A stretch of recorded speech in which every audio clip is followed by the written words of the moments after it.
Hey,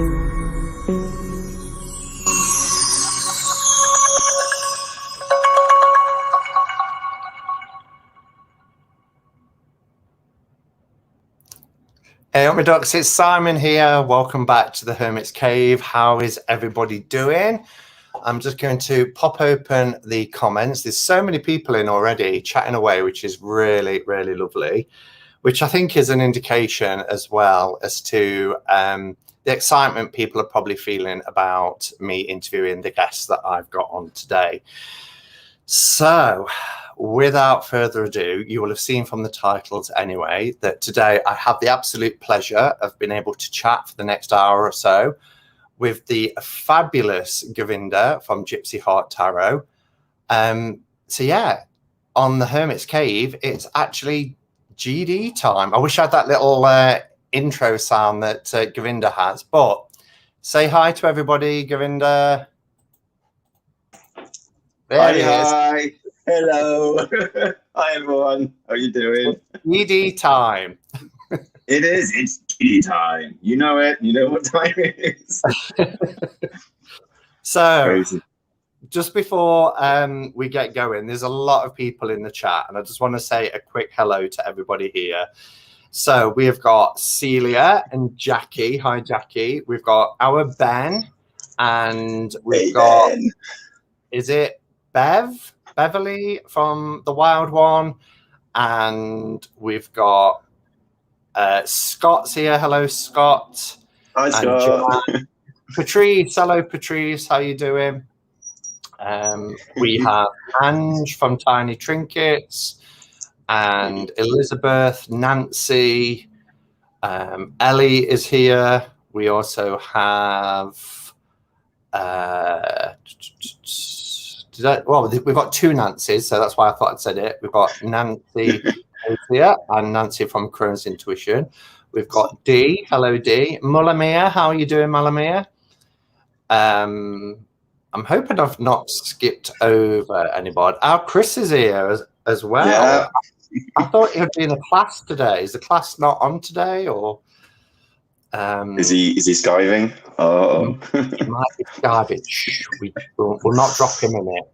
He's allowed to have two devices. Yeah. We've also got Mindy. Hello, Mindy.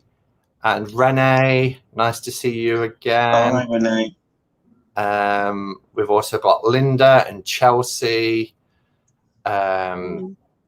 House of Divination. So many people. Hi. Yeah, wow. Oh, class isn't on today. Oh, so you get to join us live. That's lovely. So, what are you drinking, firstly, Govinda? Have you got a cuppa? Oh, yeah, I've got myself a cuppa. Got myself a cuppa today. Yeah, being good today. And is it a Costa or is it just a cup? No, it's just a cup that I use because then I don't knock it over. Because if I knocked it over, if it was in a mug, I'd knock it over and it'll be a disaster. So this is a bit more sturdy. So I've got in honour of Govinda because Govinda in his live the other night was telling everybody that I was on the Rioja, and this is my fake red wine. It is really nice, actually. And when I was in the States, you could get grape-flavoured sodas, as they called it there, everywhere. And it was really hard to get here. But Fanta's now started doing a zero added sugar Fanta grape. And that's a nice one, that.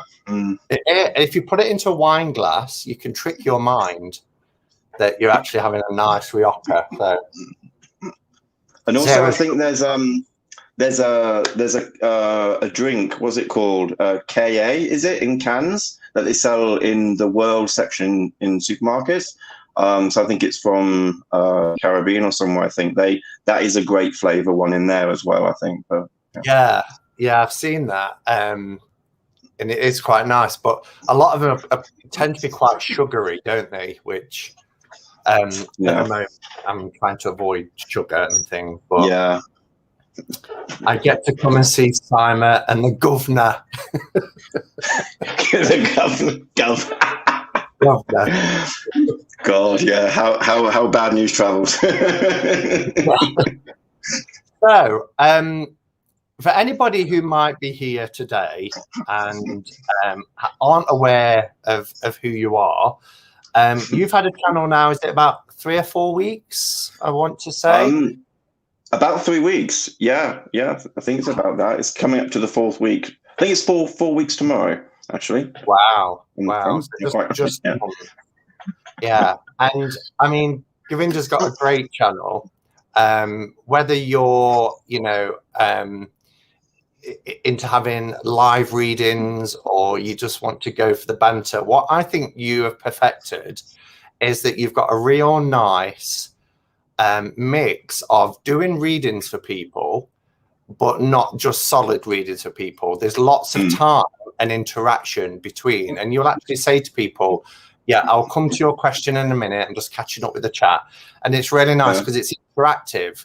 And I think sometimes you can go to live readings and you're just watching somebody do readings for however long. But I like that mix that you've got. So yeah, it's just great. But you're going live, I think, 6 days of the week. Is that right? Yes, about that. Yeah. It's crazy, but yeah, it's practically every day. And I think because I wasn't live yesterday, but I would have been live every day this week because tomorrow I have my usual live on Sunday as well. So it's crazy. Yeah, but it's a lot of fun. I mean, really enjoying it. Yeah. It is a lot of fun, and we'll come on to some bits of it. But it's humorous. There's impressions, but it's just really nice, to come along. And I think you do live readings in the week, and then you do different things at weekends. That's right, isn't it? Yeah, that's it. Yeah, I have the Sunday brunch Sunday mornings here in the UK, and that's just to have a catch up of the week, see what people are doing and feeling. If a reading comes up, then I may do one, but that's not the main focus of it. And then is also to start the week off on a nice foot as well, and do a card for the collective to see what the week ahead is looking like, that kind of thing, really, and just talk about anything really that we want to talk about, whatever comes up. Yeah. Yeah, it is, but it just flows really nicely, doesn't it? It's like I say, it's got that good balance. So, tell us about what the inspiration was behind you starting a channel, being as it's quite new. Do you want to just bring us up to speed? Yeah. So I had in mind for quite a while to do a YouTube channel. And this was for the other work that I do, because I am an Ayurvedic practitioner and a holistic health coach. So for that side of things, I wanted to start a YouTube channel, but didn't quite get it going yet. And then since the beginning of this year, I started going onto YouTube and finding, tarot card reviews like yours. I think yours was one of the first ones that I came across, and really liked seeing new decks and things that I hadn't really found before. So I just started watching the channels and getting involved with the community and commenting. And before I wouldn't really use YouTube that much or even want to comment on it.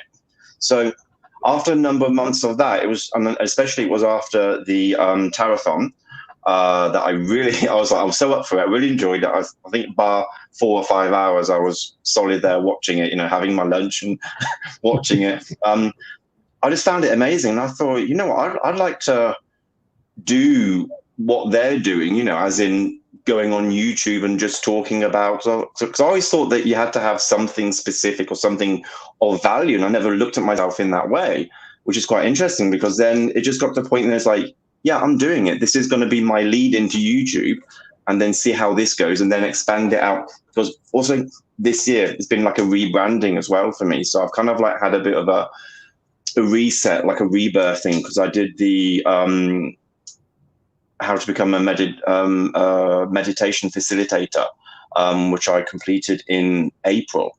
And with that, hence why I've got the name as well, because that was a spiritual gift that was given as part of that, to receive a spiritual name.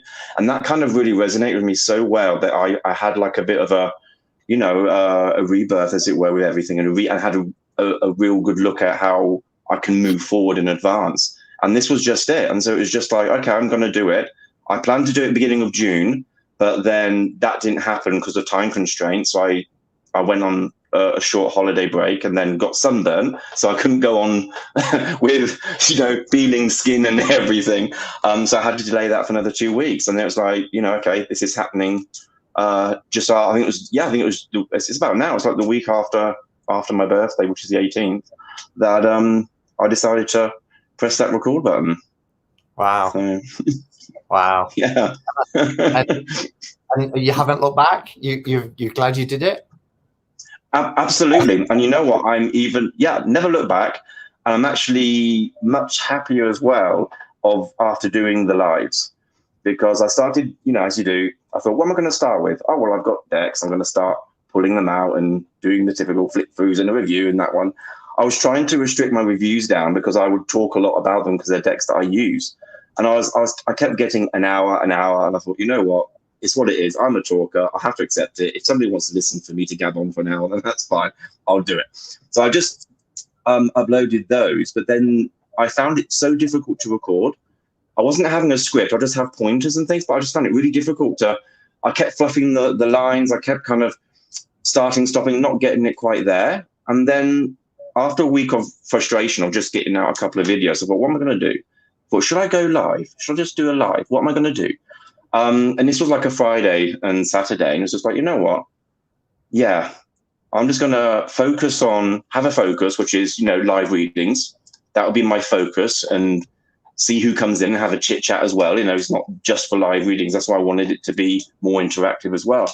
And then because it was a Saturday, it was like, okay, I'm going to go live tomorrow, Sunday brunch. That's a good time, 10:30, not too early.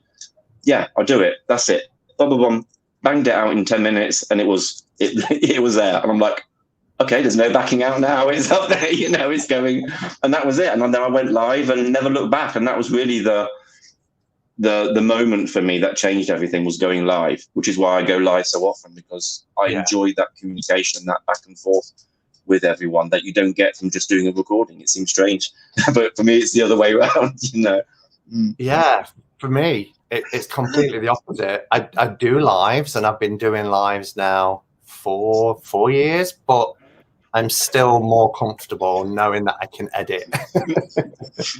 I mean, there are some people that's just like, well, it's live, whatever, we'll just carry on. I don't know what it is. For me, I feel really comfortable, especially now I can film down as well. Because I've never been that comfortable on camera. So I love the fact that I can just chat and show cards and not have that pressure of being on camera. But there's going to be some where you do tags and things where you're on camera. But if I can get away with one live a week, I'm happy. So to do 6, I'm like, take my hat off to you. Yeah. It comes from being, back in the day when I first moved over to Barcelona when I was 19 or 20. I fell into teaching, as you do. I wanted to make a living over there, so I started teaching English. Qualified and learned how to do it properly. And I just grew with that. That I then learned. I came out of my shell a lot more. I became a very different person, and I found my voice. And that actually I can talk in front of people, and I can make people laugh, and people can learn something from me. And that just grew over the years, and that's part of the spiritual journey as well, So I suppose that's just the nature of me then going live. It's like, it's so natural for me to just talk to people, and whether I, as you've seen, whether I burst into a line of a song or I get possessed by Marjorie or anyone, it's just what it is. And I've just embraced it. It's like, sometimes I say it's automatic talking, because sometimes it's just, it doesn't process, it just comes out. And if it does, I just trust it. I think that's needed or wanted at that particular moment. And if you love it, great. And if you don't, then I apologize, but yeah.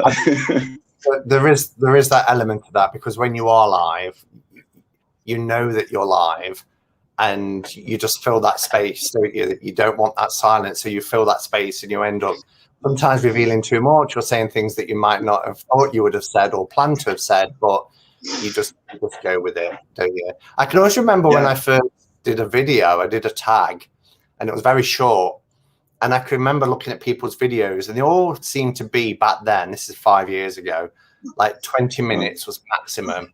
And I just remember thinking, I can never talk for 20 minutes, you know? And then about a week later, I pressed the stop on the button. I looked, it's like 45 minutes long. Yeah. And I was like, how did that happen? Yeah. That was the same when we started, when I learned how to teach English and not die trying to do it. You actually, you had to do lessons, and the first lesson we had to do, we shared it, and we had to do just 15 minutes each. And back then that was like, oh my God, 15, what am I going to do? Oh, you're preparing so much, over preparing for 15 minutes. And and then after like a year of teaching, it was just like, sometimes I'd rock up to a class and I hadn't really done photocopies, but I know what we're doing and we'll just do it, you know? So that experience has given me so much confidence to just, I'm just going to go on, and I know I can talk for England and probably the continent and beyond, but you know. So, you kind of touched on it a few moments ago, and I've got this question a bit later on, but being as we're kind of there now, do you want to tell us a little bit about your spiritual practice and how you came to have the name Govinda, and how your spiritual practice, how you live kind of a spiritual life, really, whether you have any sort of, what's the word, any sort of traditions that you observe or any rituals or anything like that? Yeah, so I suppose it was a long time coming, because I remember that I was in London studying university. I was studying law, of all things, which wasn't my bag, but it's what I was pushed into in a way. So it was, you know, typical school system. You weren't really promoted to find yourself or who you are. You're just supposed to fit into one of these boxes. So I was down in London doing that. And I remember that I was actively at that time, like at 18, I was actively searching for a religious identity or some way to connect with a community, because I didn't grow up with that at all. My mum, she went in and out of some different religions. She wasn't really brought up with anything either. So it was kind of like I felt free to be able to explore things. So I did that, you know, I went around, I think I went to a synagogue and had a chat with a rabbi and things like that. They never went anywhere. You know, I just read up a bit about it and kind of felt comfortable with some things, but not the entire story. And that was similar in other things, you know, and even now with Hinduism or things, it's not the whole picture that I can be okay with, just certain elements. And so I just left it at that time. I thought, okay, it's not for me. I'm not meant to find it now. I'll just wait and see. And then going to Barcelona and living over there just really allowed me to develop and grow and be who I am, and not felt like I was being judged or pushed into a line or something like that, like I was here in the UK. And I was allowed to just do whatever I wanted. And that just then sparked off the course of where I went to, because, you know, I was teaching English. I was working in a hotel, because the English thing went a bit, you know, topsy-turvy over there. And I went into the hotel trade and started working in that. And then I had a lot of free time on. So I just went on YouTube and I went down the rabbit hole, and I found a lot of pagan stuff, a lot of people talking about, you know, rituals and things and whatnot. And that really resonated and connected with me. But okay, that's something. And having tarot always in the background, that was a moment where I thought, I would like to be able to do this full time, but I'm not sure how. And this was like, what, 2009, 2010, that sort of time. And after that, it just flowed. I found my calling in alternative therapies, which I started, you know, learning about and then providing it. So like massage and aromatherapy, I did all of, you know, the chakra healings and things like that. But those things didn't really resonate with me enough. It's like, there's something more. This is just touching the surface. And all these courses were mentioning Ayurveda and just a hint word of Ayurveda. But what is this? This keeps popping up. And so I looked at it. I went and got a textbook on Ayurveda and just read the first chapter. And it was like, somebody has looked inside my mind, because this is really what I believe. This is what I think. This is what you know, it's when you see yourself in that book, And it's like, well, this is what I think. I agree with that. So I haven't got that hurdle of getting over, the idea of what is believed as the cosmology, the creation and all of that. And so that sent me down the route of Ayurveda and all of that. And the fact that they don't promote it as a religion, which it's not, and you don't have to have any religious practices, again, I felt so free and not tied to have to do any of that.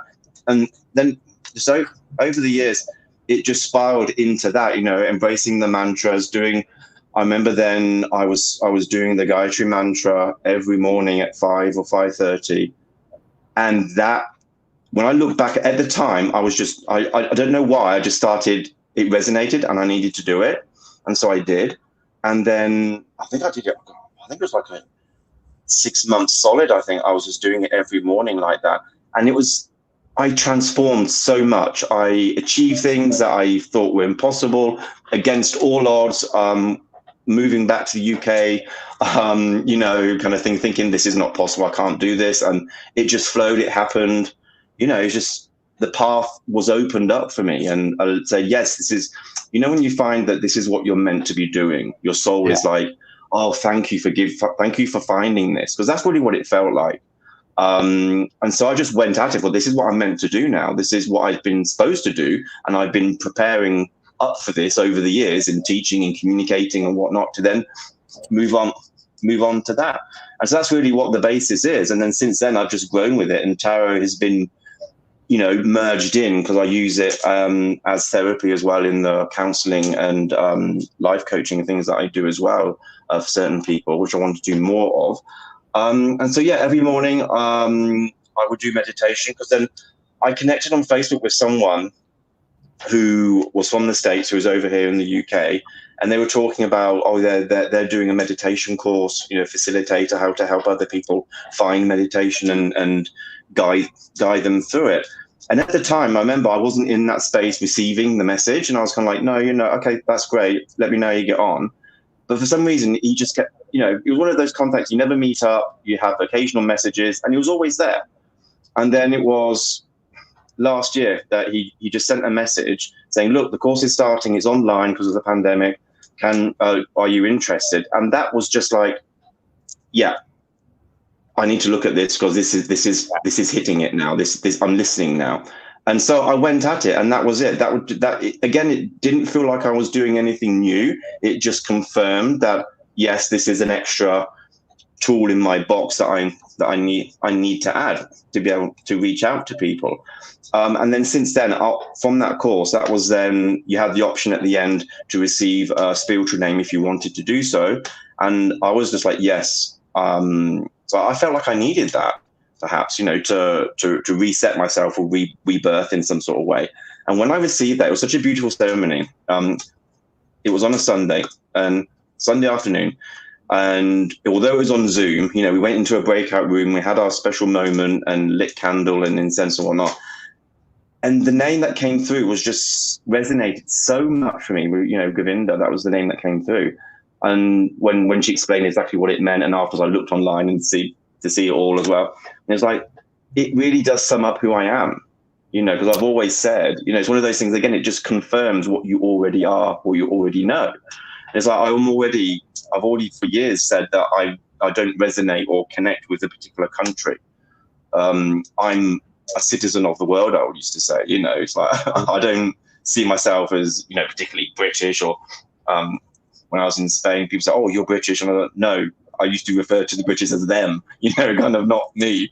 Because, yeah, it's difficult, I suppose, with stereotypes and whatnot. And I felt wherever I went to visit, or like if I went to France or Germany, I just felt comfortable wherever I was. So it just kind of think, well, I think I could possibly live anywhere, which is a dangerous thing. That means I could just go anywhere, Yeah. So and correct me if I'm wrong, but it's only from my limited knowledge, isn't Govinda one of the names of Krishna? Yeah. Yeah. Yeah, it's one of the avatars of Krishna, and actually, it literally means cow herder. But I can imagine, in the spiritual sense, it's kind of like maybe rounding people up, and it's kind of like helping people find their way, or providing something for people, making sure people are looked after. And I think I've always done that. Even when I was teaching, I sensed when students were having a bad time or a bad day, and we would just like say, you know what, let's put that aside. And even in Spanish or Catalan, because it was in Barcelona, I'll just say, let's just have a little chit chat for half an hour. What's going on? What's happening? We'd have like a tutorial, which wasn't part, but they loved it, you know, and they got something from it. Because they thought, okay, they were under pressure for this, that, and the other. And thought, yeah, let's just forget that. Let's just have a moment. And that's just naturally how I've always been. So it just kind of reconfirmed that, yeah, this is, you know. And in a lot of spiritual traditions, you know, in Christianity, it's the shepherd, you know, with Hinduism, it's the cowherd, but it's people who have that compassion and look after a herd, a flock, or whatever it is, isn't it? So I do remember sending you a message very early on, asking if you was a member of ISKCON, because the only, I, like you, I've been to a synagogue, I've been to Hindu temples, I've been to mosques. I was very much a spiritual shopper for many years when I came out of my family religion.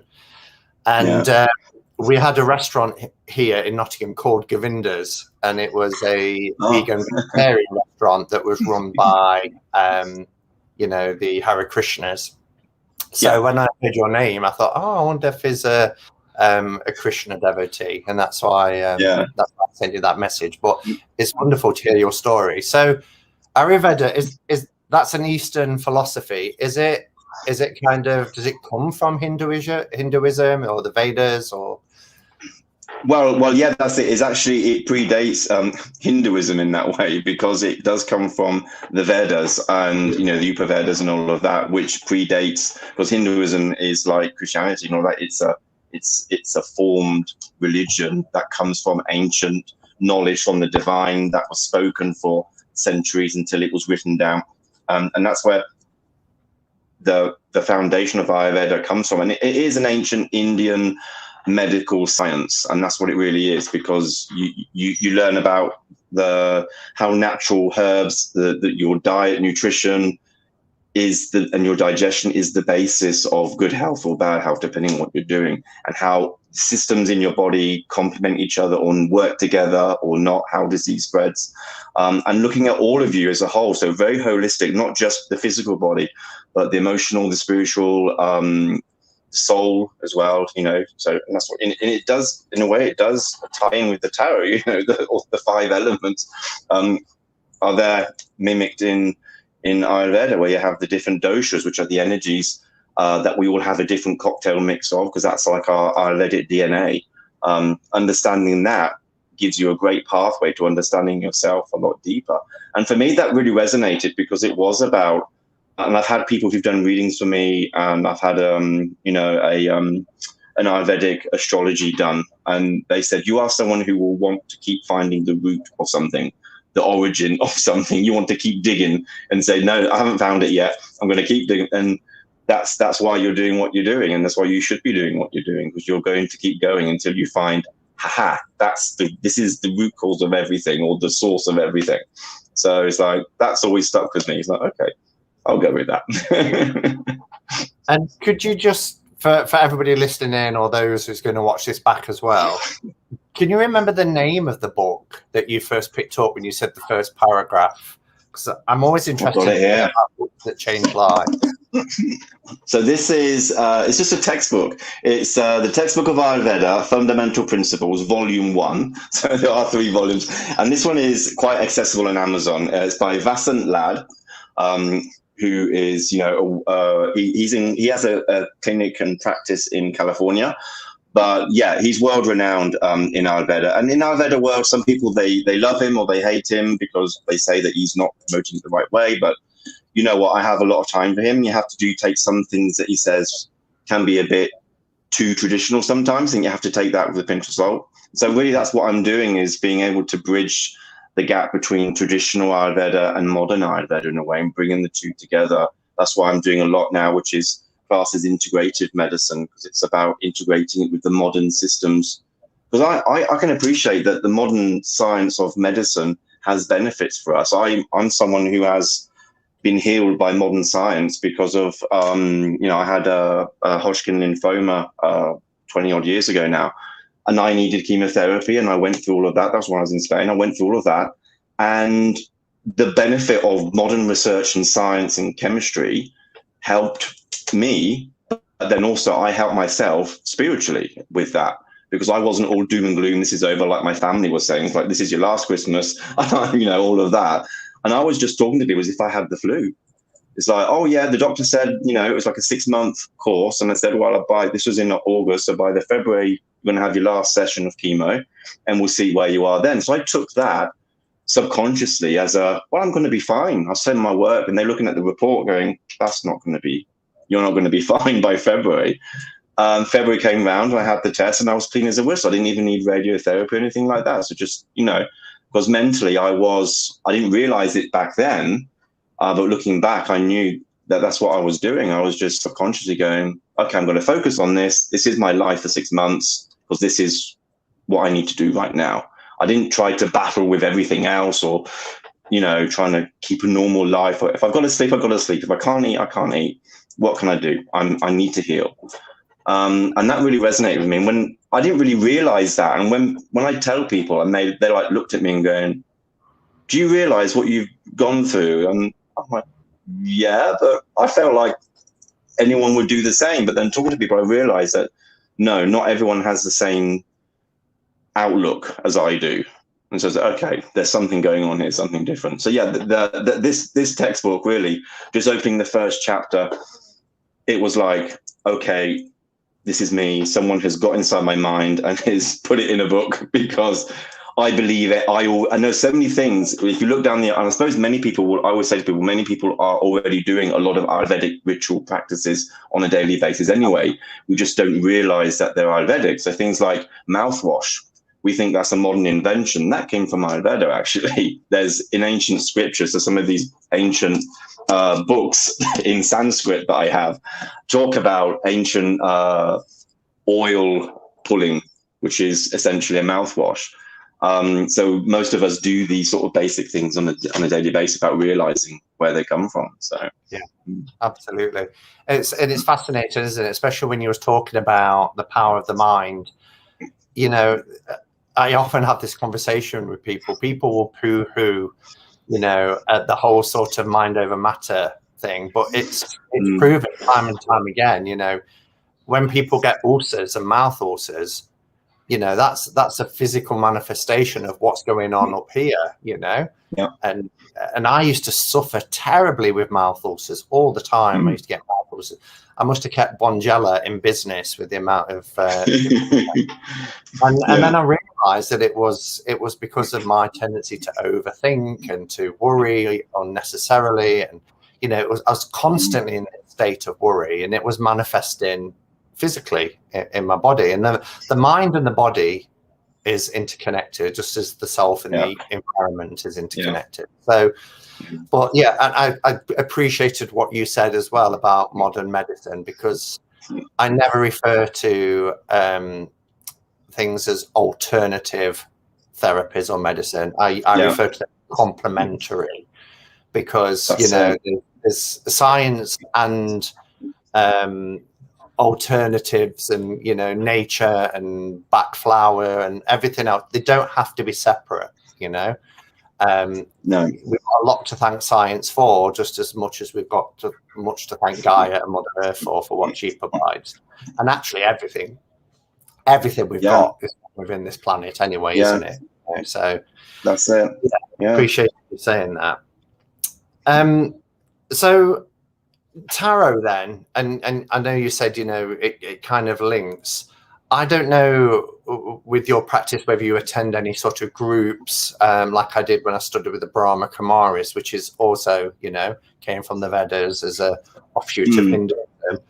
And they were great, but they were kind of, you know, not really supportive of tarot. Have you found that, or do you find that they meld beautifully? Yeah. I haven't really been part of many groups, because I do tend to find that people in the community, even in the Ayurvedic community here in the UK, can be very restrictive or dismissive. You know, I have come across a lot of racism, reverse racism in that way, because of me embracing, Indian culture, food, customs, and for them, sometimes it looked like I knew more than they did themselves about their own culture, which is understandable because they were born here in the UK, and unless they were grown up being promoted with that, they may not necessarily have paid attention or whatever. I'm not judging them on that, but then they would use that against me because they felt inadequate, and you kind of would sense when that was happening. So groups and people was always a kind of a bit of a difficulty because of those things as well. And with tarot, yeah, I've had to hide tarot sometimes. At times I did stop for a while and only did it for myself or very privately because I knew the person I was with in relationship or who I was surrounded by just wasn't okay with that.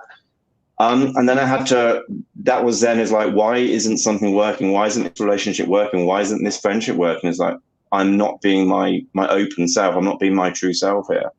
And so, okay, I have to step away from this because that's not going to happen because I need to be myself. And that means including everything that I'm doing, which is Ayurvedic and whatnot, and then embracing it wholeheartedly and not disrespecting anyone and not anyone telling me that that's what I'm doing. And also, being able to incorporate tarot into that and not have people go, oh, no, that's, suspicious, this and that. And, it does come together. They are. The tarot just, for me as well, I mean, that's what I said about Ayurveda and the tarot, because it does have those matchups where they talk about the same energies, the elements, how the elements affect your daily life, and things like that. In Ayurveda, it's the same essence, the sword as being the air and being harsh and very drying and very radical. It's in Ayurveda, that's how we respond, and it's reacting to the nature outside. It's kind of like mimicking inside on the outside. So I think a lot of people forget how connected we are to nature and everything, and that tarot for me is just a window of a reminder of going into the natural energies and just kind of putting it out there on the table. And that's what I say to people when I use it for therapies. And this is just a way to really bring your inside out into the physical space between us so we can deal with it. Because if it's in you and you're not letting it out, then we can't deal with it and we can't sort it out and we can't solve it, whatever it is. But if we bring it out in a more comfortable way without you feeling it's being dragged out, it's just being laid out on the table, then we can objectively look at it and see what can be done. Absolutely. Yeah. Brilliant.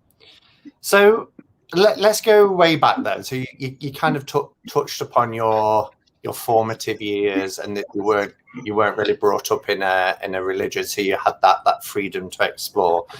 What was life like growing up for you? And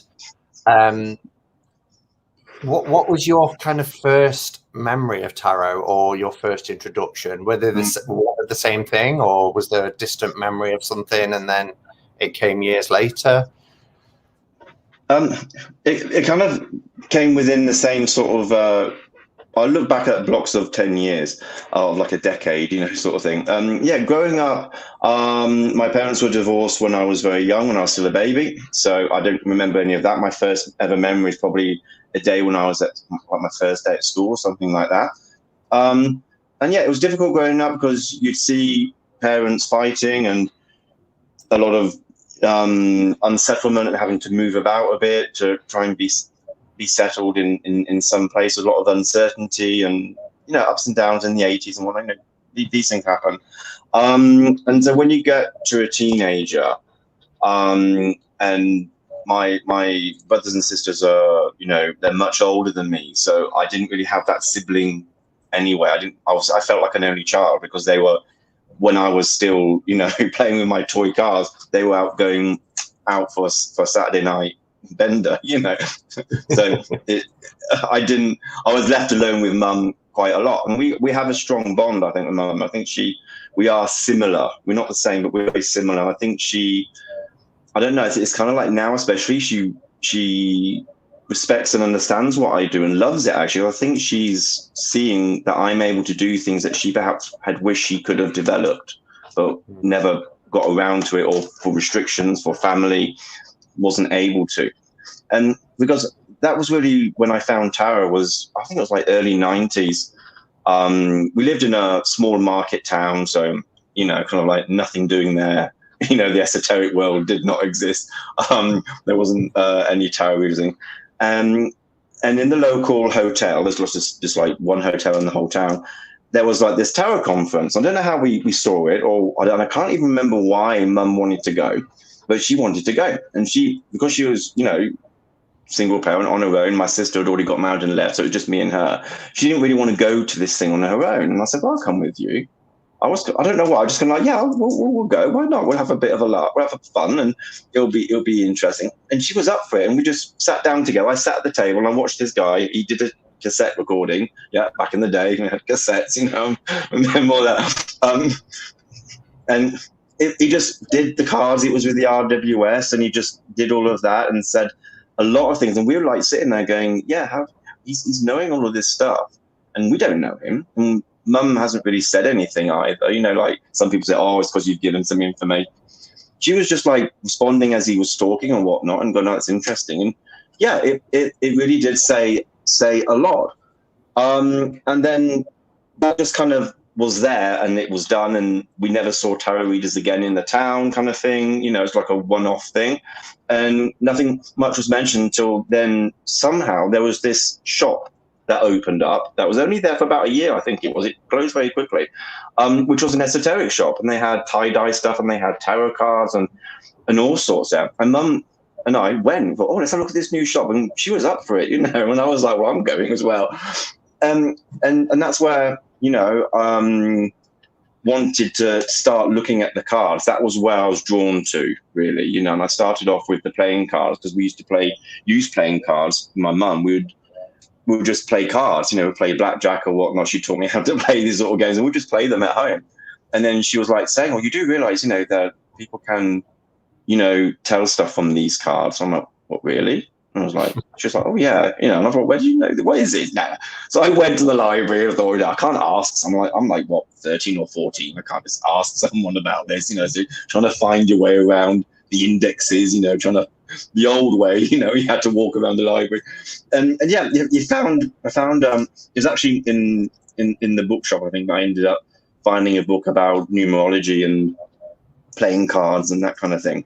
And I just read on that, and just because I had playing cards at home, it was just like, okay, let's have a look. And it just kind of, the numerology side of things sat with me so well, you know, because yeah, you knew about the astrology and on the Gemini and all, I'm this and that, and, you know, typical, you know, and it didn't resonate. It was kind of like, yeah, but it's not really who I am. There's some elements that, no, I'm not really like that.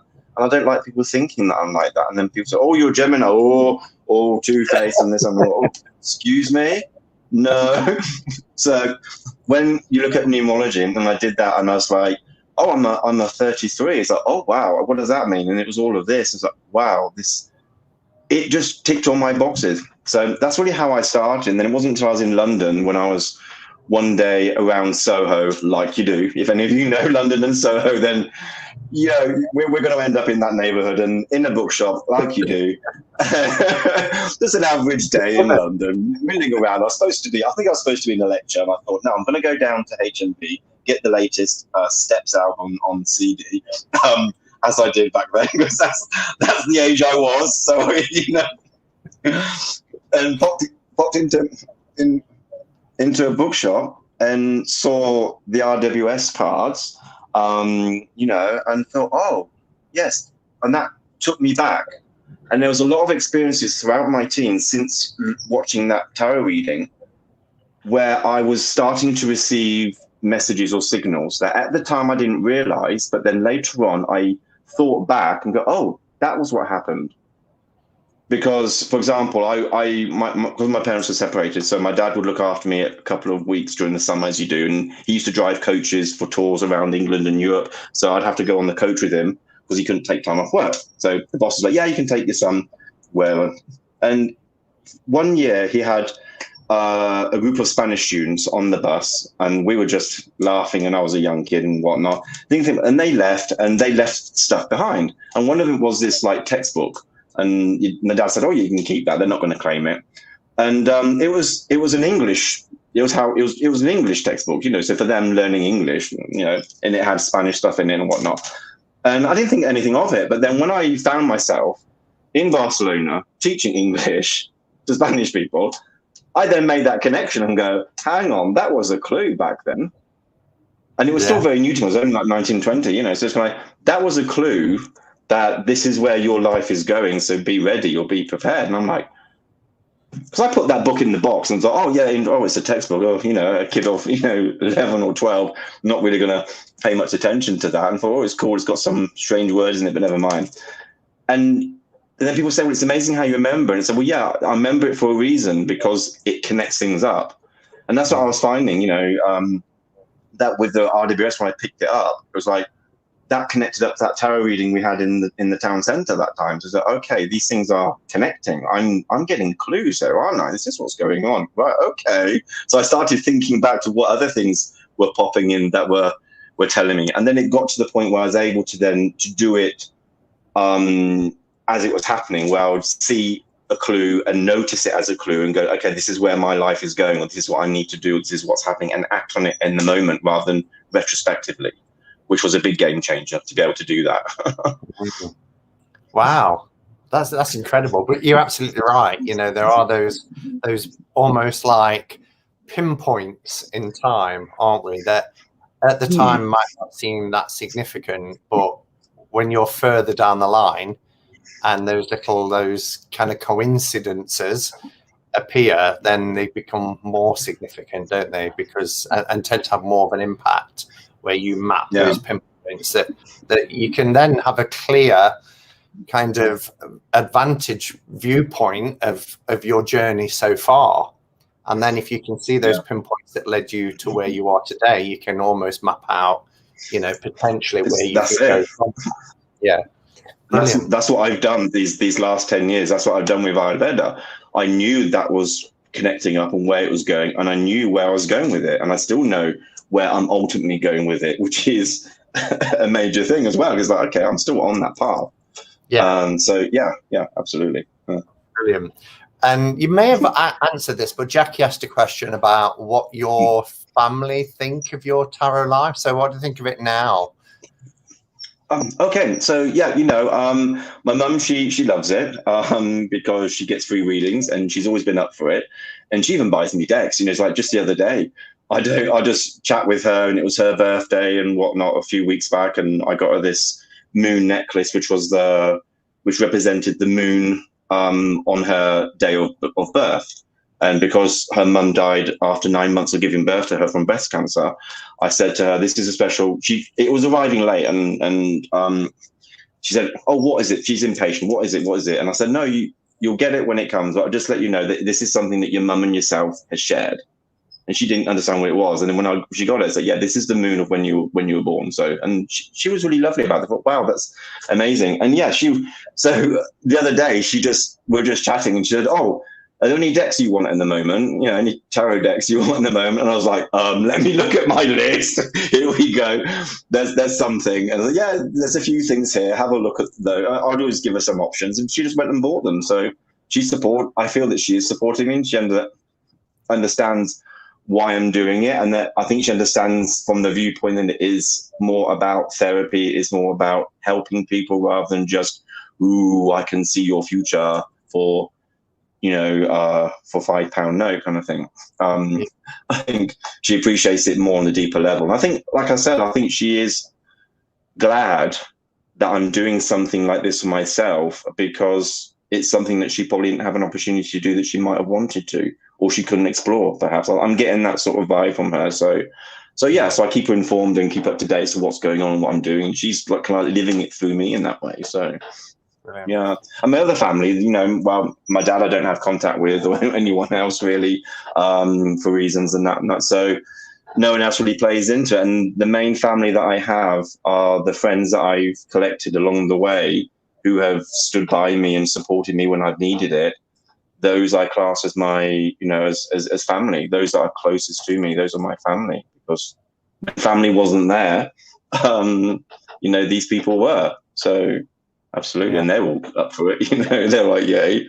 So I've just got to tell you before we move on to the next question as well. You've got people singing steps now in the chat. Can you believe that? They're like 5, 6, 7, 8. Who's scooting, baby, driving me crazy? 5, 6, 7, 8. Dun, Oh, dun. dude. It's what happens with me. I don't know what it is, but music comes and songs, a one-liner, not even a whole verse or a whole song, just a one-liner will come out, and I'm like, okay, this is what we're doing, and you can like it or you can hate it. I don't care. Yeah, subscribe to Govinda's channel and you will see that on a regular basis, we can assure you. And a similar question, but Angie asked about your partner. Does your partner use tarot, and what do they think of you being on YouTube? Yeah, so no, doesn't use tarot, but he's very relaxed, because other people before, they would not have accepted it. Some of them didn't even know, because I knew that they wouldn't want it. With him, he sees the benefit, and I've done readings for him to help him in his life progression or whatever it is that he needs to do, and he sees the benefit, and he sees that when we did it, we did a shadow reading as well quite recently for him to understand what he's hiding away, what he's not embracing, and he was like stunned that, wow, you've nailed it here, and how did you do all of that, kind of thing. So he respects it and understands it for what it is, not for what society thinks it is. And yeah, he's very supportive. He knows that my full-time job is to be self-employed and to do this type of work with the Ayurvedic stuff, because I was doing a lot of healthcare work in the elderly care homes and things before, but it got to the point where I needed to stop that to spend full time on this, on the tarot and on the Ayurvedic stuff, to bring that forward, because that's what I'm supposed to be doing. And whenever I'd have a job to make ends meet, to get money in to pay your bills, it would literally stop me from doing the other. So I knew it was an either or situation. I couldn't really, I thought, there was times like, oh yeah, I can combine this, and I would try, and they'd be like, no, this isn't combining. I have to do one or. And it was like, this is what I need to be doing, because this is my future. This is my soul speaking. So he's very understanding of that. And with the YouTube, I asked him at the beginning, and every week I'm like, oh, it's okay that I'm doing these YouTube lives every night, and kind of thing. And he's like, yeah, he pops on the channel, he's probably watching this for a bit, and then he'll go off and do something else. He's like, oh, it was all right, but then you start talking tarot, so I go off and do. He loves baking and cooking, so he's often found in a recipe book or watching Nigella or something like that, which is great for me, because then I get yummy food and he gets tarot reading. So yeah, he's fine with all. He understands that. Yeah, he understands that I'm building up something that we can both appreciate and enjoy further down the line. So yeah, that's lovely. And hello, if you are watching, to Govinda's partner. Hello, Satish.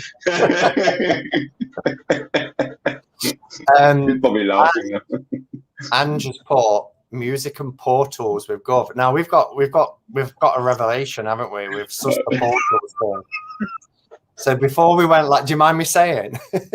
No, please say, because I don't want people to think that I've been misguiding them in any way, because I had no idea of this, and it's embarrassing.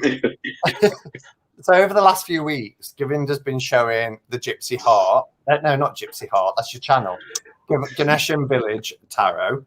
And we said that when we get together for this live, I'd look to see if I'd got any portals in mine.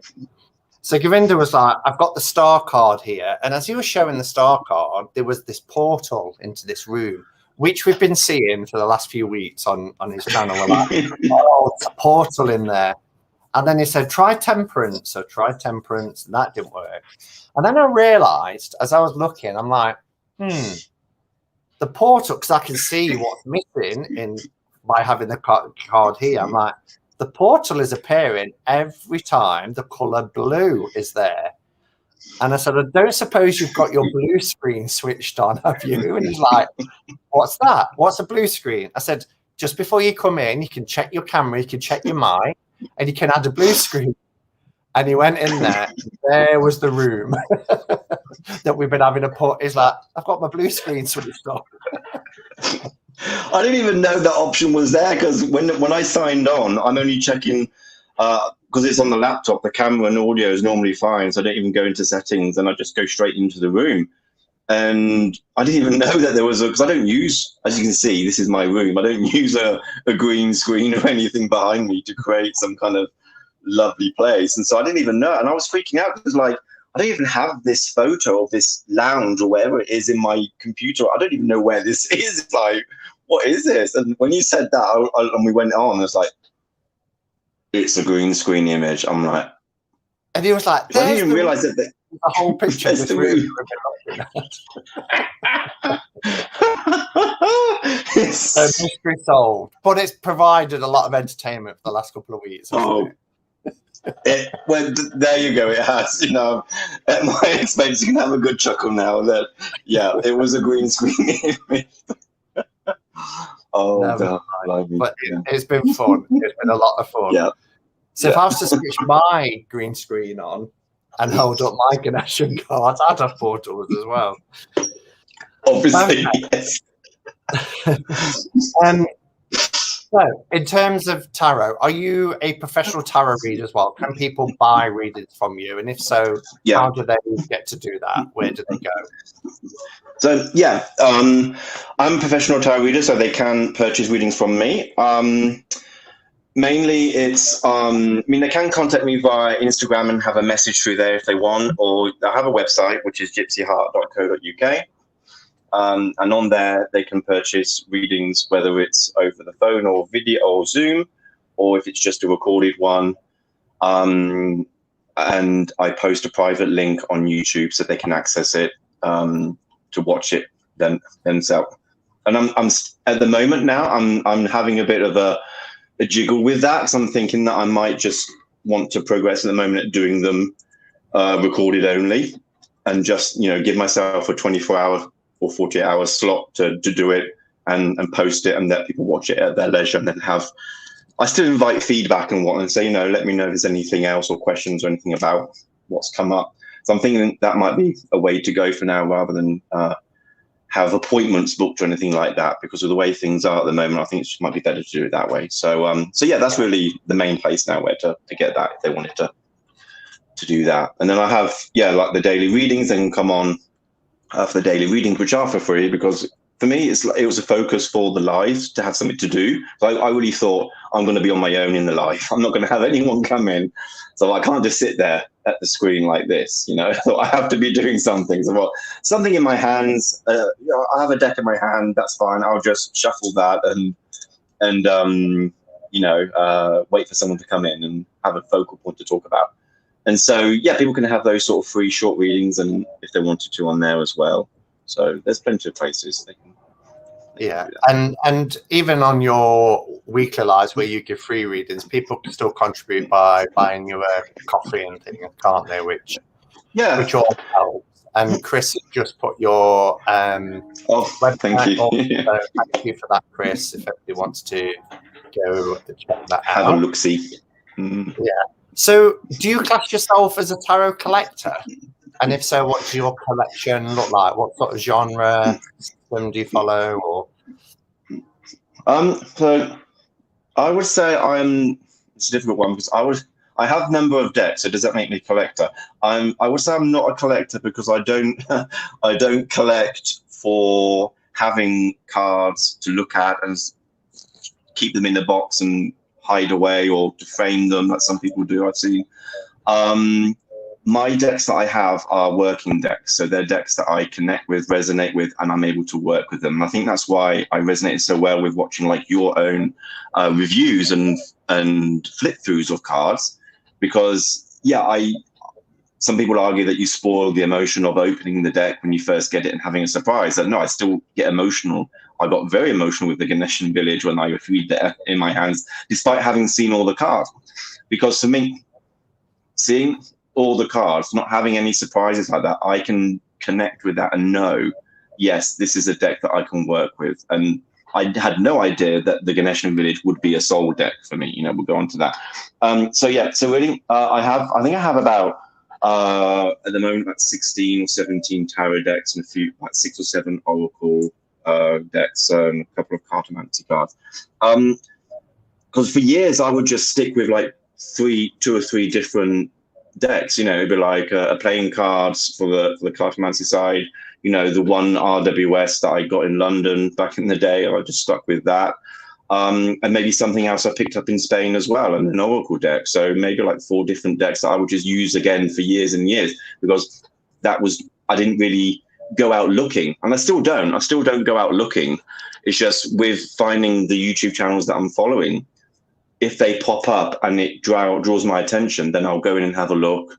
And sometimes it doesn't. Sometimes, oh, that's nice, that's a lovely card, but that's not for me.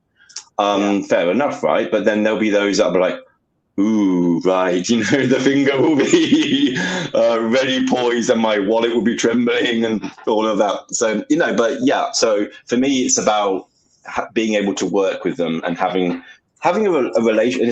Not only saying that it's working with them as well, because it sounds like I'm abusing them, it is like having a relationship with them. And I think that's when I found with like the Ganeshan Village that I do have a very intimate relationship with the Ganeshan Village deck. Because when I opened it, and this was a strange thing, because I said at the beginning of my channel, I'm not going to do unboxings because I've already got a load of decks I want to review, and any new ones, I'm not going to wait to open them because I want to open them straight away. So I won't do any unboxings.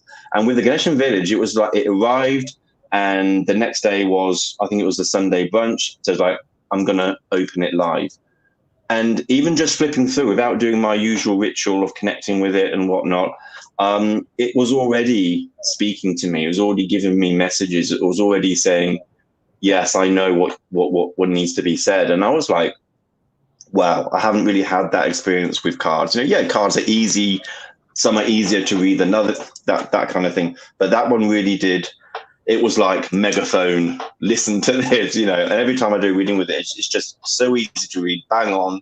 It knows how to communicate with me, and I find the words to communicate that to the person as well. So, and yeah, I think, I mean, so that way the genre or the type of thing is quite mixed, really. I suppose it is sort of cartoony in a way, because, you know, I do like the Dark Mansion, you know, I like that sort of Tim Burton sort of look. I love this card with this deck. Ganeshan Village has a different style of cartoony, you know, sort of thing, but it's still similar. I don't know. Then I went for something that I didn't think I would do, which is the Light Seers Tarot, which is, you know, a bit different in style, but again, it reads so well. So I'm like, yeah, I'm up for that. So I keep an open mind. I don't think I follow a particular style. Interesting, because you said that you like the cartoony. Didn't you say you'd back the Little Buddha Tarot as well? Yeah. Because that just screamed out, because when you mentioned it, and I went quick onto Kickstarter, and it was there, and I was like, oh, should I back it? And I sat with it for a day or two, thinking, oh, it still had a month. So I was like, okay, I'll wait. And then I thought, you know what, I'm going to back it because I don't want to miss out. And it's the first Kickstarter that I'm backing, and it just seemed to match up with the Ganeshan Village. I think at that time, I'm not sure if I'd only just received the Ganeshan Village or if it was still in transit. So I probably hadn't even received the Ganeshan Village face up in my hand yet. And I think I was like, this little Buddha just kind of matches up in some form. So it was like, that needs to be got, you know, kind of thing in that way. Yeah, it's really adorable. I love the fact that there's like 4 or 5 characters, and they take on many forms throughout the deck. You know, it's really sweet. Yeah. So it actually goes on to my next question was, you know, when I was talking about your collection, what is your soul deck? So, and why? So it is the Ganeshan Village, is it? It is the Ganeshan Village, absolutely. I mean, you know, it is so adorable. The artwork is lovely. The color, I love the colors, the bright blues, the fact that you get little baby Ganeshes in there as well, you know, which is just so heartwarming. It's a very approachable deck, very friendly, but also, you know what, it doesn't shy away from the harshness. You know, if you do need to have a card that's very difficult, we all know what those cards are. I'm just seeing if I can find one now, like this one. I remember when I saw this, I think I saw this on your, walkthrough or a review, it was like, I just want to give this a little hug. It's like, oh, let me just, rushing into the bedroom. Oh, he's woken up. He's crying. Let me give you a hug. That's what I thought. Even a really negative card is coming across as caring and loving and warmth anyway, and I've said this before, and I think, I am a Ganeshan villager, because the creator, that's what they say, that Ganeshan villagers are, people who worship Ganesh, Lord Ganesh, and do the Ganeshan mantra and other things as well. And through my spiritual journey from the beginning, Ganesh has always been there.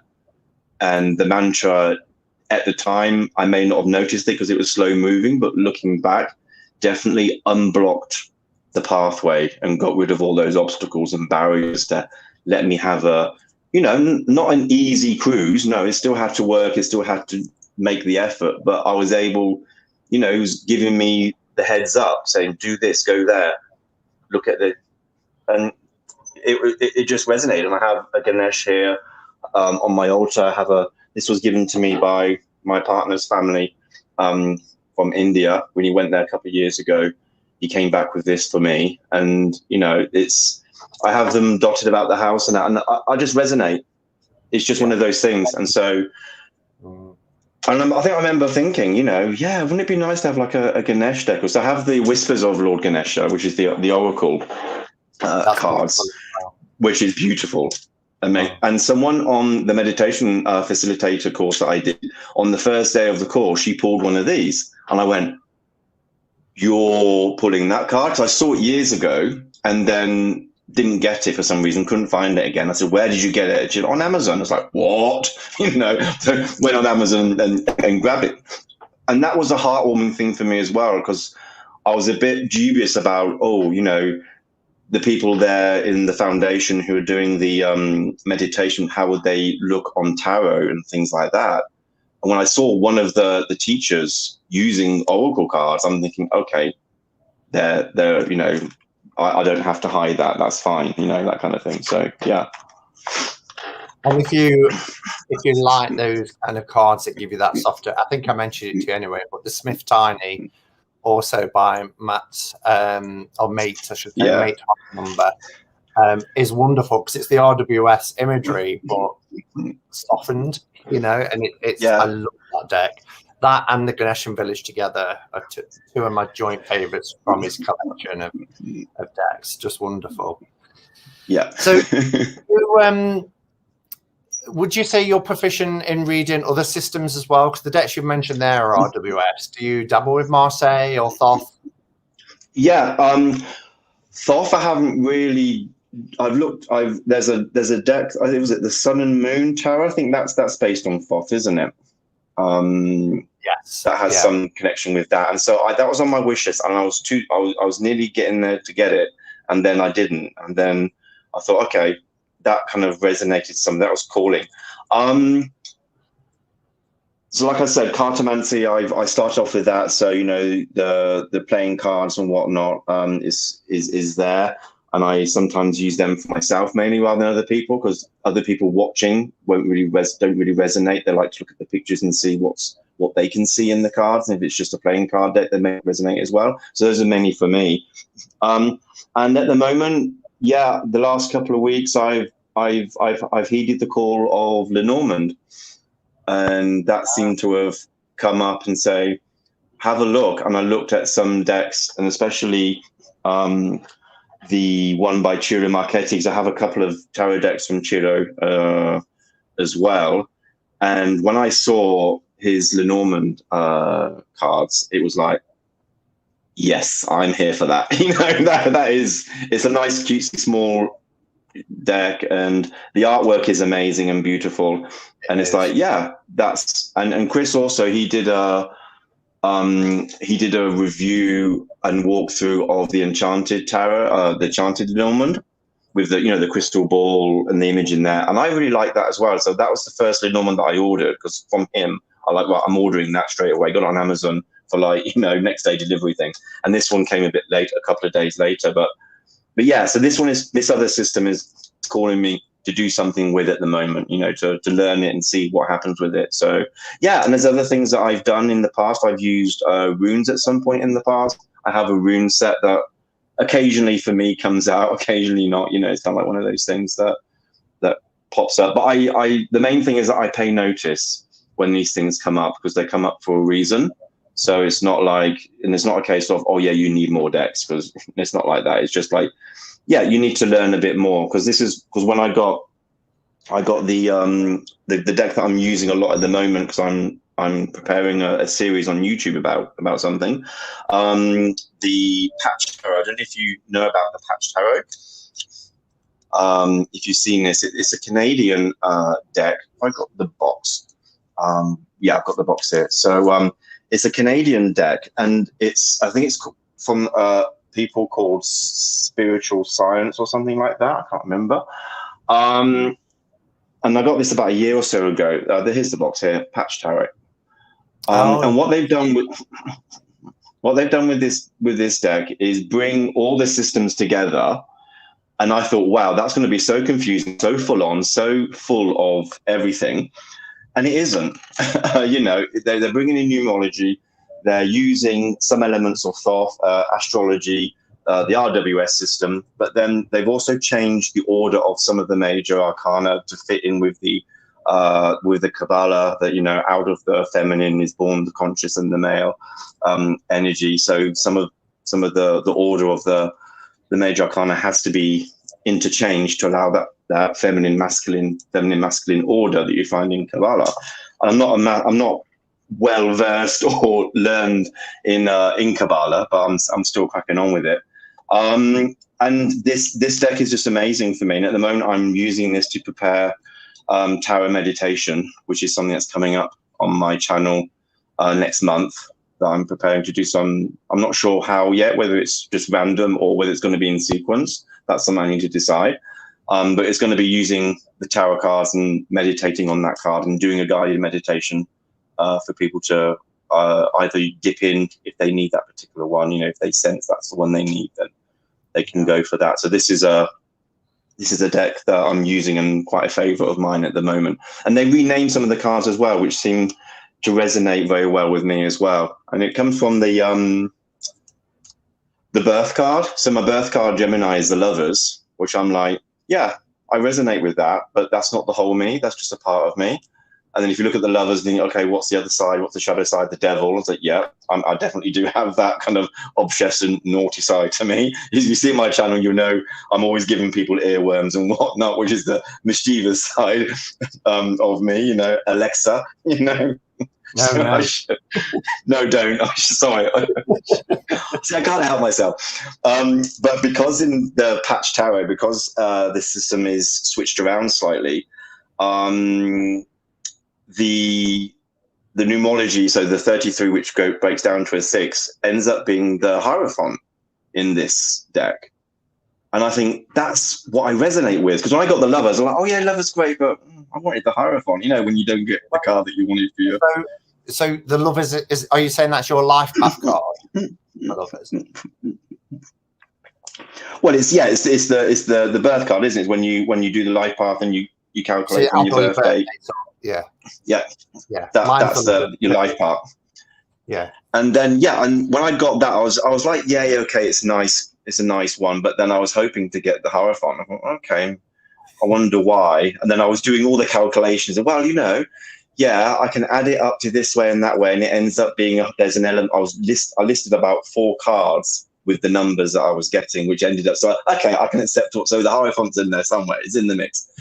But then when I looked at when I got this about a year or so ago, and I saw that they switched it around, and so actually, the number 6 was the Hierophant. I was like, bang, that's it. And then the shadow side, which would normally be Temperance, which they renamed as Resurrection, again resonated with me. It's like, how many times in my life have I done that?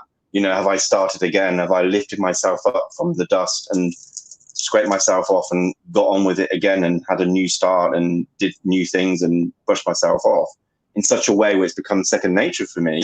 And it's probably something that when I embrace it, it supports me. When I try to hide it and ignore it, it's to my detriment. And so I know that when changes are coming, or when I have to, oh, really, do I have to have another move or something? If I embrace it, it will support me and take me off into much better places. So it's, I suppose that, that's why that resonates really well with me at the moment, especially. Do you plan on doing a walkthrough or anything of that on your channel? Because I'm not familiar with the patch tarot. Is it going to do? That'll be great. That'll be really great. I'll do a flip through. I'll do a flip through with music, as I always do. But then that's on the list before I release the meditation. That will be done as a flip through, as a walkthrough, and review, as in how it works, and explaining all these little bits in there. So yeah, absolutely. And then, because then next month, the tarot meditation using this deck will start as well, to give people those gifts of meditation if they want it. It's interesting, because I was really disappointed when I found out I got the Lovers as well. Of course, I wanted the Hermit, and then somebody's like, "Oh, there's a different way," or Mary Greer's got a different way, and every way I do, it still comes back as the Lovers. And I haven't even got one of those where the number can break down to 6. It's just 6, because it'll be something like 2 and 4, and it's 24, and I'm like, it's just 6. No, it's just 6. It's a 6. Well, with me with the 33, I could either take a 3, I can take a 6. It's like, here we go. We're going with it. Yeah. Okay, so I'm just a bit conscious of the time, so I'm going to start to ask the final few questions. And just a reminder to anybody in the chat, if you've got any more questions that you want me to put to Govinda, then please put the capitals. So firstly, and I asked Ben this when I interviewed him a couple of weeks ago, as a relative newbie to the tarot community, online tarot community, I should say, any advice for anybody who's thinking of starting a channel or working with the tarot? Yeah. If you're thinking about starting with learning about the tarot or embracing it, do some research to find a deck that suits. You don't always have to go with the classic one, the typical one, the RWS, the traditional one, because that doesn't necessarily resonate with everyone, especially nowadays, and younger people. They may not appreciate that or understand with it, and there's so many other decks out there. And this is really basically what was available back in the day, wasn't it? There wasn't really too much out there. And this was pretty much, it looks colorful and it kind of speaks to you, which it does speak amazingly well.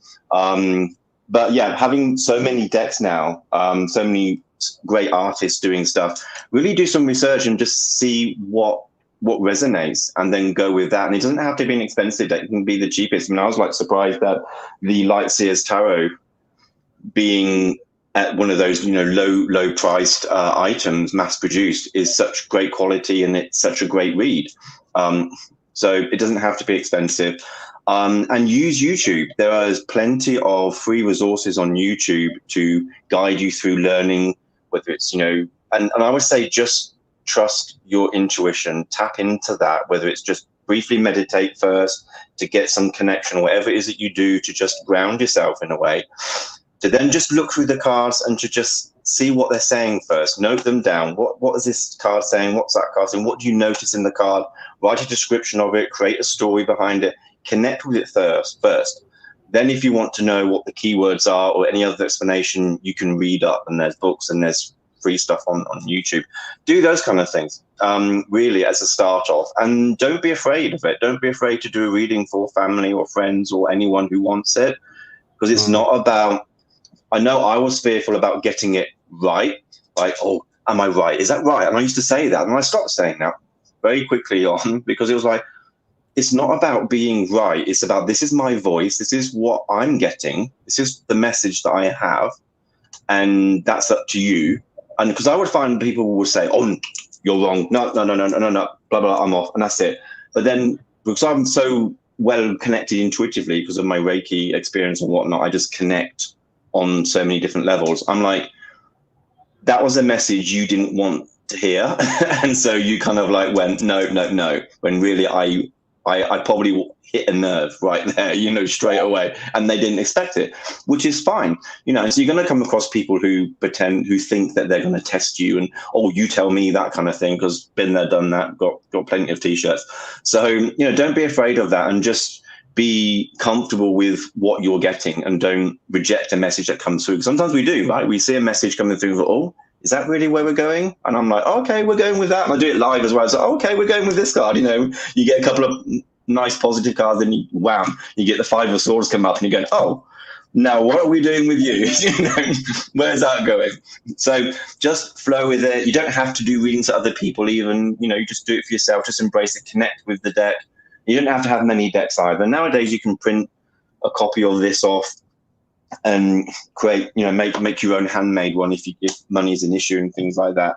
And if you're thinking about starting a YouTube channel for anything, just do it. Don't think about it.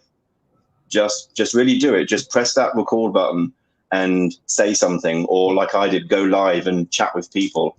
Because I didn't think anyone would come to see me. So what have I got to say? And then when people were coming in and were enjoying it and coming back, and for me to see the subscriptions, it's not a numbers game for me, but I just look at the subscriptions and think, wow, that's like, every time I hit a certain milestone, it's like, wow, that's like 100 people are wanting to hear me, are wanting to come back because they appreciate what I've got to say. I'm like, wow, that's a lot. That's like my local community hall. I'm packing out the local community hall every time not in that sense of, oh, wow, look at me. It's just kind of like, it's very humbling. It's kind of like, I didn't think I had a voice loud enough or big enough or poignant enough that people would want to listen to. I thought, okay, I'll get 5 or 6 people, friends or family or whatever, who'd, oh, let's support him, kind of thing.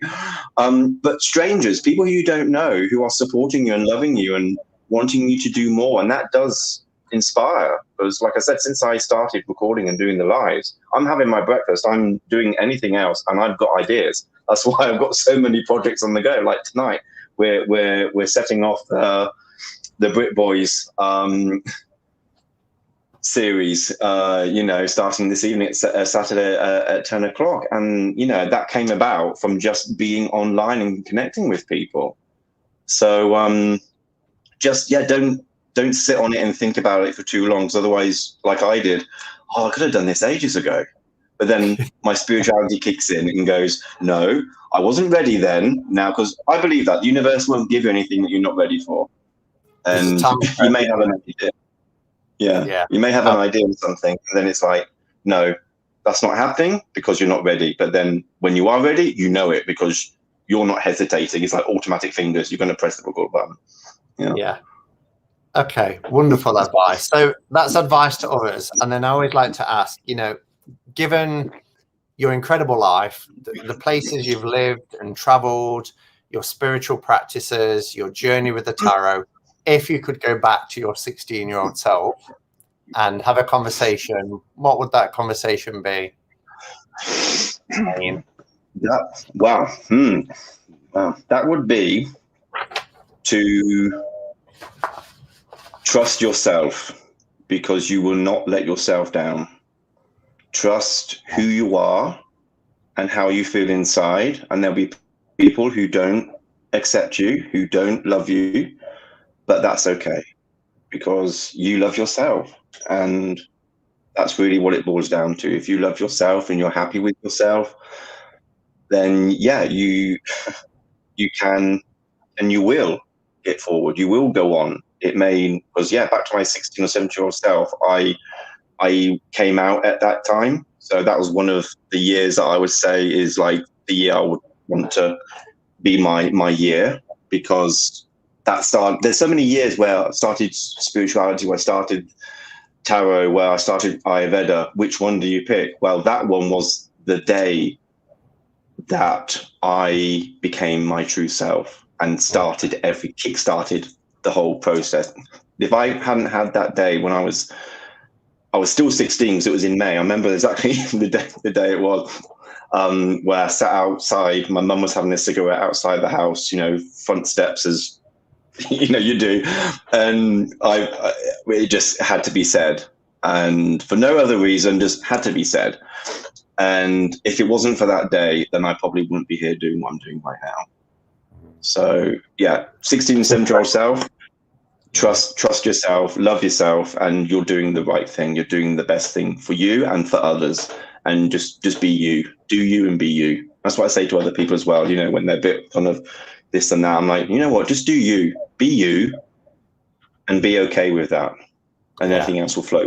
And it does. It does. It's incredible, because I've been doing catching up with series now for 3.5 years, and every time I ask that question, the response is almost the same. You know, it's what we'd all say, and that, I think that does come with age, but it's really sad as well when you think, isn't it? And I hope the world's better now, but you know, there's a lot of us that, you know, felt that way when we were 16, that we couldn't be ourselves, that we couldn't be authentic, or you know, we couldn't, or we didn't trust, and we didn't know our own potential.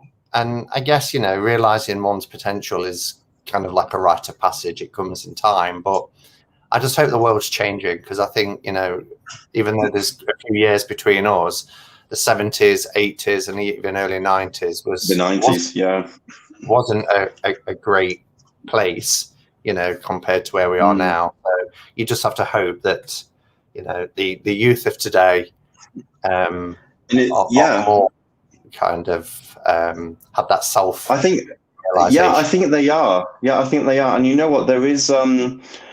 It's people like us being available and talking about this that's resonating with people. There could be someone, you know, of that age or in their, you know, 18 who come across these, and it helps them along their journey. Who knows? You know, it's when you're at that age, you are dictated to by society, because you've gone through the school system where you've constantly been told what to do, when to do, and how to do it. I mean, yeah, that's why I ended up studying law. But after the first year, I left, because that's not for me. And that's why I went to Barcelona, because I needed something. I couldn't be at home anymore, and I couldn't do that. So what am I doing? And I found a place that would embrace me.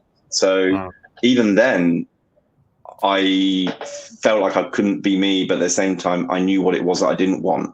I had that very clear. I may not have knew what I needed or wanted, but I knew what wasn't working for sure. And I look back and I think, wow, that was crazy of me. But then I didn't hesitate. It's like, no, this isn't for me. I'm not doing it.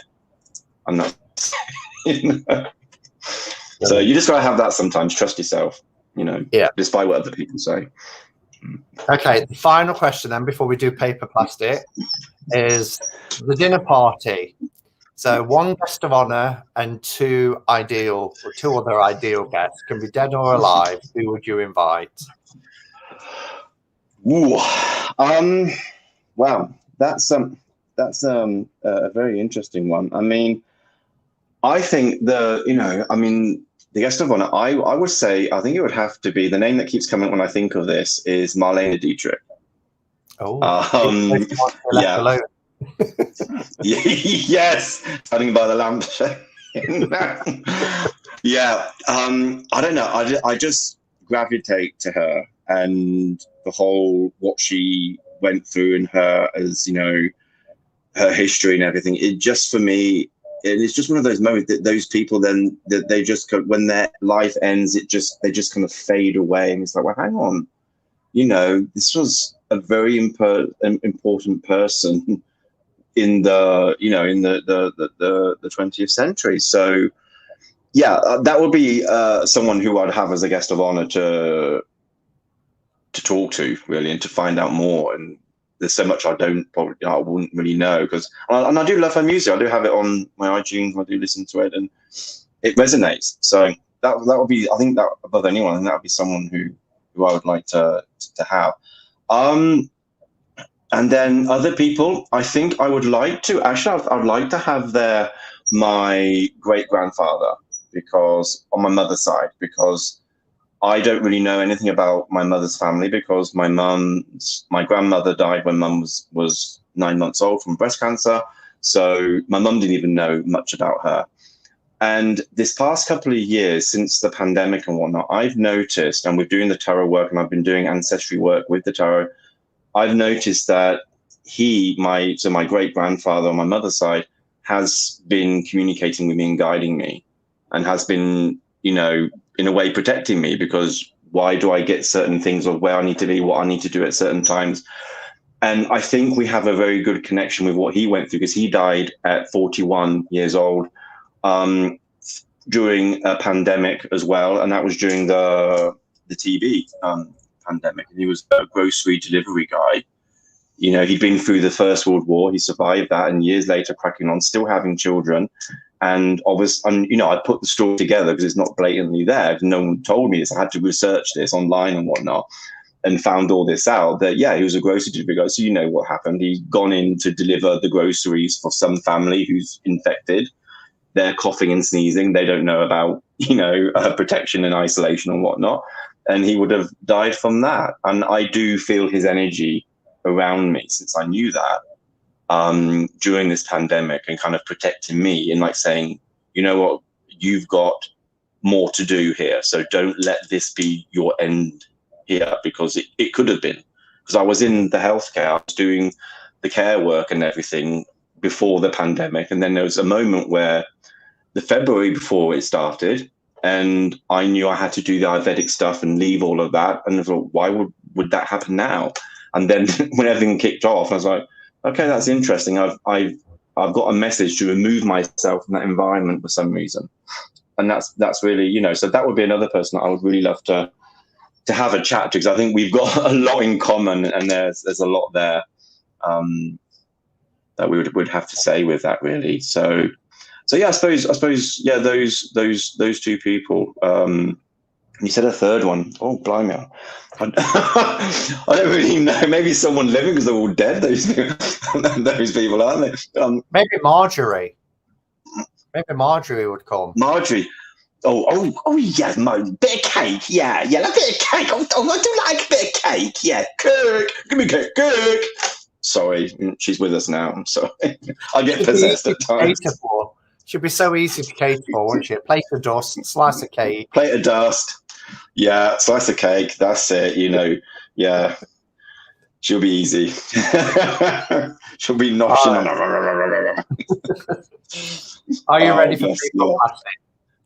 Yeah, let's go for it. Let's do it. Okay, so paper or plastic? Paper. Oracle or tarot? Tarot. YouTube or Instagram? YouTube. Peanut butter or jam? Jam. Big parties or small gatherings? Small gatherings. Wait or Crowley? Wait. Bath or shower? Ooh. Shower.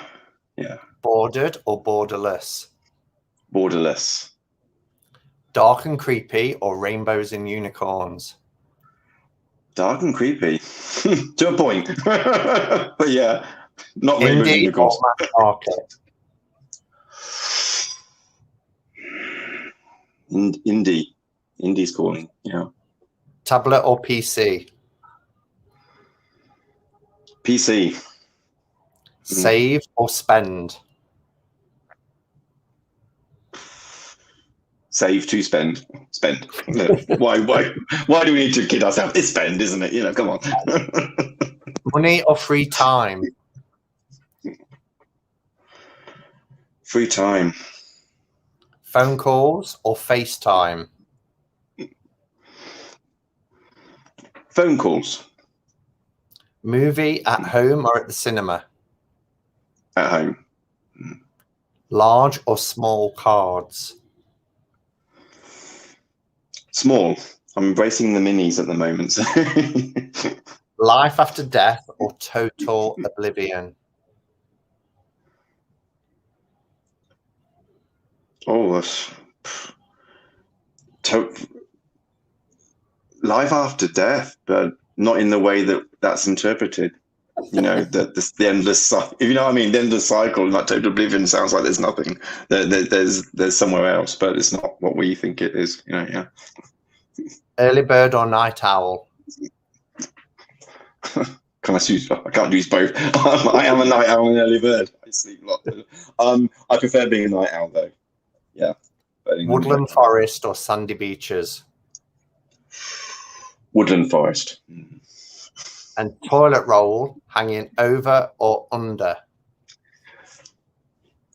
It's over. It's over. It's over. I'm sorry. I know. You're absolutely right. It's over. Yeah. Okay. Yeah. So I'm gonna, in honor of you, because I got it out, I'm gonna pull from the Ganeshan village a card to end with. Okay. Whilst I'm shuffling, is there a deck you want to share and talk about for a couple of minutes? That's kind of, you know, vying for your attention at the moment and a favorite currently? Well, I mean, I've briefly talked about it, but I'll talk about it again because I'm happy to, which is the Patch Tarot, because I think it is not well known with people, and they're such lovely people. If you look on their website, they have a fountain of information. So you learn a lot about the deck. They have digital versions of the deck that you can literally download them if you wanted to. They have an app as well. So if you didn't want to commit to the deck first, you could look at the cards through the app and use that and whatnot. And there's so much information about how it's created, why, the wherefores, the whole philosophy behind the Patch Tarot and what they're doing, which is integrating all the different systems into one without making it confusing and cluttered, which is an amazing feat as well. And the images are just so nice. I call these like the Haribo jelly men. They look a bit like that. They're not like jelly babies, but like the jelly men from the Haribo. I mean, I'm a sucker for Haribo, so but they look a bit like these jelly men. They're quite sort of alien, cool, no necks. So I like that, no double chins. So that's good. But that I've got the quality. Yeah, it's a nice quality. It's a bit on the thin side, but it's not bothering me. The backs are really lovely, not reversibles, but I don't do reversed anyway. I intuitively reverse if needed, so I don't need the card to be reversed. And that's something that they address in this deck, because they say that really reversed 180 degrees, there's so many degrees of how this card can be looked at. It's not necessarily just an upright or an upside down version. There's so many that you can turn it around the whole 360 degrees and get different meanings. So that's why there's so much philosophy in this deck. I think it is either underrated or just not known yet to the world. And I'm putting it out there to the Tarot Tube today that go and look at this deck and watch the videos, because it's beautiful, and the imagery, and it does speak a lot, and it is quite intuitive as well. So yeah, Patch Tarot. Wonderful. Thank you for sharing it. And like I said, I'm really looking forward to seeing you talk about it and show it, because it's not a deck that I'm familiar with at all, surprisingly. So, all right. So a card for us to focus on for the week ahead is... Oh, wow. It's the hug card. The one you want to hug. The one I want to hug. Let's give him the hug. Oh, bless him. Oh, I see what you mean, though. Yeah. So you may be, if you're watching this, feeling a little overburdened by thoughts right now. You may be having a few sleepless nights, got a lot of things on your mind. You may even be regretting things from the past. It's too simplistic to say, and I hear it said so many times, let go of the past, live in the future. It's aspirational, that is, and it's a constant drive to always try and remind yourself that to be in the present moment. The past will have impacts on us in the present, and we learn from the past. The problem is we don't want to live there. So we need to ask ourselves a question, really, and that question is there anything I can do to put things right? Is there anything I can do to change the current situation? If you're worrying about something, do you have the power to do something about it? If you do, then do everything you can to change that situation, to give you that peace of mind.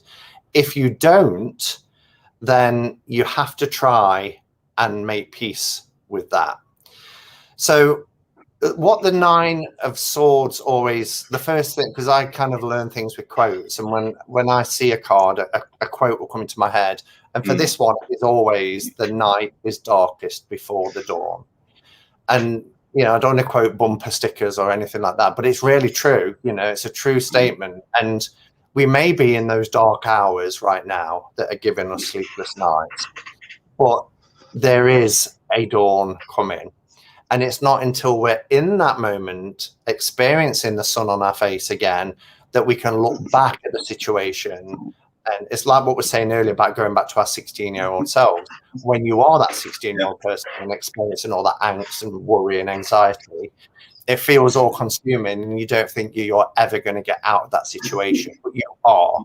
And when we think back in our lives to some darker hours, dark nights, it's having the gift of being able to look back and see that we came through it.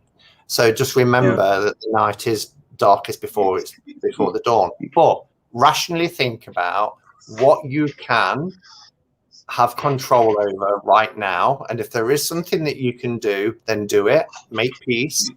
But if there isn't, it really is kind of trying to focus on the present moment, not the past or what potentially could happen, because that's what we tend to do as well. We tend to worry about something that's never actually going to happen. Most of the things that we worry about don't happen, and that's a proven fact. So just try and stay calm, try and stay positive, and remember that the dawn is coming. Absolutely. Govinda, thank you for being my guest today. Absolutely loved having this time with you. We've been on for actually nearly an hour and 45 minutes. It has flown by. No, don't worry. I lost track of time a few times. I told you I can talk for England. You mentioned it earlier. Do you want to promote the Brit Boy thing that's happening tonight? Because that will be great. Yeah, so tonight at 10 p.m. British summertime, there is myself, and I'll be on the Gypsy Heart Tarot channel with the lovely and wonderful Ben from Beneficial Tarot. We are collaborating on what is called Brit Boys, which was something inspired by our Simon here, because he mentioned it in his channel that, it's nice to see Brit guys coming on YouTube and doing tarot. And as we connected naturally ourselves, we're both Geminis, we both have similar spiritual experiences and journeys. We've been so excited to produce this event, really. It's a 2-hour happy hour, so it's double the fun because there's two of us. And it's just really a Saturday night party. We've grown up having those sort of programs on TV when you couldn't go out because you were too young. For whatever reason, you just watched these Saturday night programs and you felt like you went out and had a party. So we're trying to bring that to people in their living room and just have a bit of fun. There's obviously tarot involved. When is there not? That's going to be there. But we're going to have things, like there's going to be some questions that people can ask us, to get to know a bit more about us or them and banter and whatnot. And it's just more of who we are naturally, which are very sort of humorous, funny. We're embracing British culture, British comedy, talking about the Carry On. So it's called Carry On Brit Boys because we embrace and love the Carry On films from yesteryear. Yeah, we're just kind of like having a space for that and enjoying it, having a bit of a giggle and a laugh, not taking ourselves too seriously, and having a bit of a night out, as they were, without having to get dressed up and go out anywhere, and having a bit of fun. So yeah, 10 o'clock British summertime. That's tonight on the Gypsy Heart Tarot channel with myself and Ben from Beneficial Tarot. It's going to be fun and frolics, and you don't want to miss it. You really don't. When we've been preparing this, we have been laughing so much, literally crying with laughter with what we've come up to do.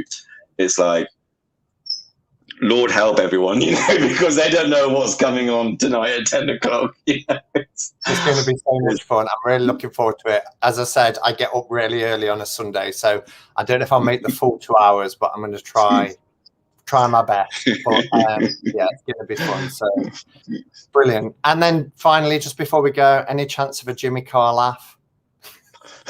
I'm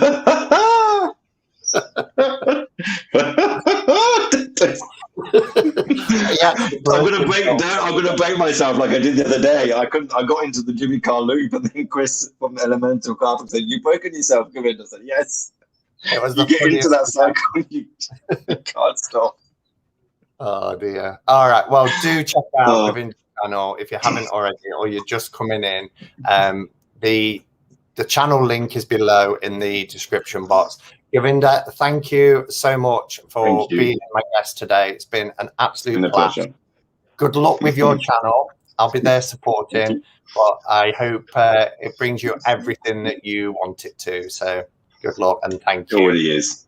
It already is. So thank you so much, everyone. Really, bless you all. Thank you. Thanks to everybody here. Thank you to the mods. I'll be back next week for a regular Kupakachapin card. So that will be my next live, and I'm no doubt pop on in the week as well. So see you all then, and until next time, go in peace. Namaste and blessed be.